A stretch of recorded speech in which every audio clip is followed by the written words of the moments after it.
Hanuman had found Sita, his primary mission was complete. He could have turned back carrying the news of her discovery to Lord Rama, yet as he stood amidst the shadows of the Ashokavana, a deeper understanding settled in his heart. Lanka still slept, wrapped in the arrogance of its might. The guards patrolled, oblivious to the divine messenger in their midst. Simply escaping wouldn't be enough. Fear alone would not awaken Ravana from his slumber of pride. The power of Rama had to be demonstrated, not just spoken of. A message had to be sent, one that would rattle the very foundations of the Golden City. What should Hanuman do now? Escape quietly, his mission technically fulfilled? Or challenge Lanka openly, announcing the arrival of Rama's power? For Hanuman there was no real choice. The path of a true devotee is paved with courage. He chose valor over silence, deciding to reveal a glimpse of the storm that was gathering on the horizon. His form began to swell, growing from the size of a cat to a mountain, his golden fur shimmering under the moonlight. The earth trembled slightly as he let out a soft but firm roar. He began by methodically uprooting the magnificent trees of the pleasure grove, snapping them like twigs. The sound of destruction shattered the night's tranquility. Soldiers, startled from their posts, rushed in by the thousands, their swords and spears glinting. They saw not a mere monkey but a terrifying colossus, an embodiment of pure force, yet they attacked driven by duty and pride. But what could their weapons do against a being whose strength was fueled by infinite devotion? Hanuman was immeasurable. He grabbed an iron pillar from a nearby pavilion and swung it with devastating effect, scattering the demon warriors like leaves in a gale. They fell before him, not to his anger but to the sheer unstoppable force of his love for Rama. News of the chaos reached the palace.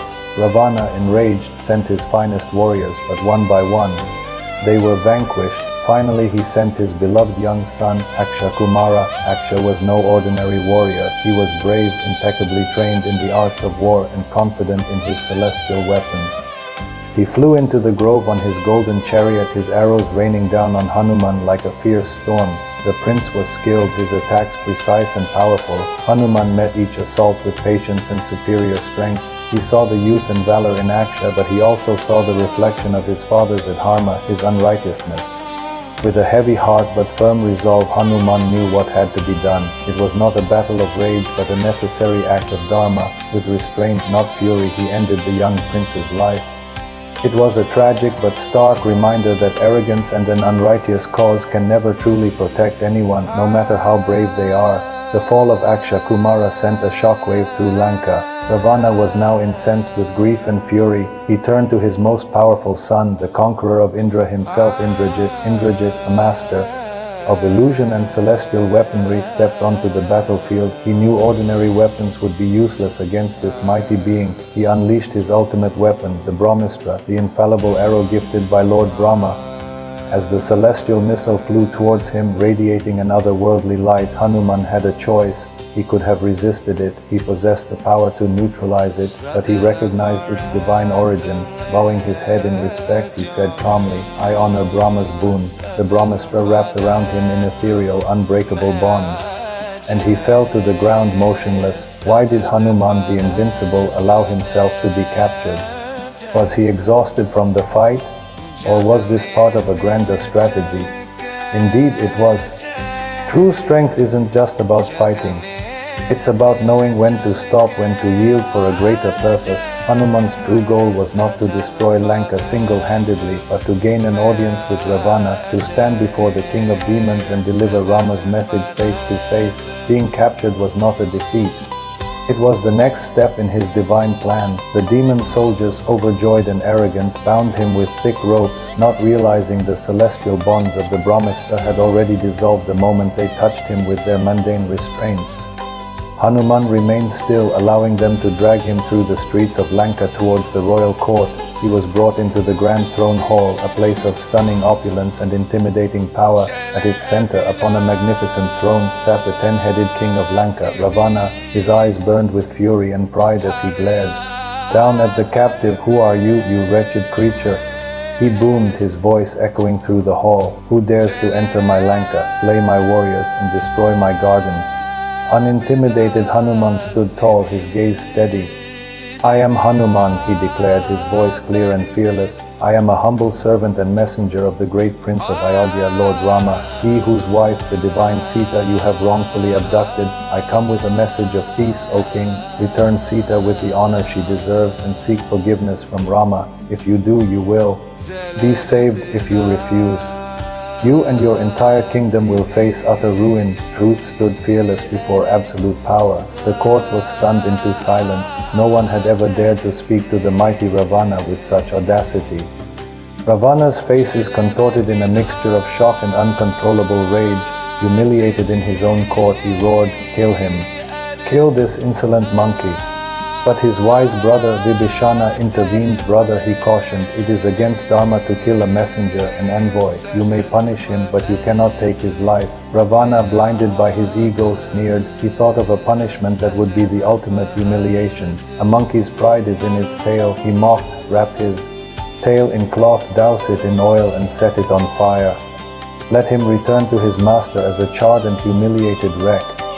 The demons eagerly followed their king's command. They wrapped Hanuman's tail in layer after layer of cloth, soaking it with oil. Hanuman, ever intelligent, began to secretly lengthen his tail, making it grow longer and longer, using up all the cloth and oil in the palace. Finally, they set it ablaze. They expected screams of agony, a spectacle of pain. They meant to humiliate him, to break his spirit, but they had made a grave miscalculation. Fire, the great purifier, recognizes a pure heart. For Hanuman, the son of the wind god and a being of pure devotion, the fire felt cool and pleasant, a divine gift from Agni, the fire god. The flames did not harm him. Instead, they glowed a brilliant golden hue. With his tail now a magnificent harmless torch, Hanuman shrank back to a small size, slipped his bonds with ease, and with a mighty roar of victory to Lord Rama, he leaped onto the rooftops of Lanka. He bounded from palace to palace, from tower to tower, a living dancing flame of divine retribution. "Let Lanka remember Rama's name," he chanted. Palaces built on pride and Dharma began to burn. The golden city was engulfed in flames. Citizens fled in terror, the name of Rama echoing in their ears, carried on the wind by the son of the wind god himself. This fire was not an act of random revenge. It was a divine warning, a purification, a physical manifestation of Sita's own fiery purity and a sign of the destruction that would follow if Ravana did not heed the warning. Amidst the righteous chaos, a sudden chilling thought struck Hanuman. In his fervor to deliver the message, what if he had inadvertently harmed the very person he came to save? What if the fire had reached the Ashokavana and harmed Sita? Instantly his heart grew cold with worry. He leaped back towards the grove, his mind racing. But as he approached, he saw a miracle. While the rest of Lanka burned, the Ashokavana, the place where Sita sat in prayer and devotion, was completely untouched by the flames.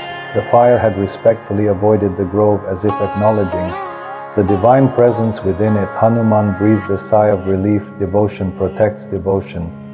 Sita's own purity had created an unbreachable shield around her. His task was now truly complete. He had found Sita, given her Rama's ring, received her jewel as proof, and delivered a terrifyingly clear message to Ravana and all of Lanka. He went back to the ocean shore, extinguished the fire on his tail in the sea, and grew to his colossal form once more. He looked back one last time at the burning city. Lanka burned, but Hanuman's heart remained cool, his mind serene. This was not mindless destruction. It was a message written in fire and smoke across the sky. Bowing his head in the direction of his beloved Lord Rama, he prepared for his journey back, his heart filled with the success of his mission. What quality of Hanuman inspired you the most today? His unmatched courage in the face of an entire kingdom? His profound humility in bowing to the Brahmastra, his unwavering devotion that turned fire into an ally, or his deep wisdom in knowing when to fight and when to yield? Let me know in the comments below. Thank you for joining us on this journey.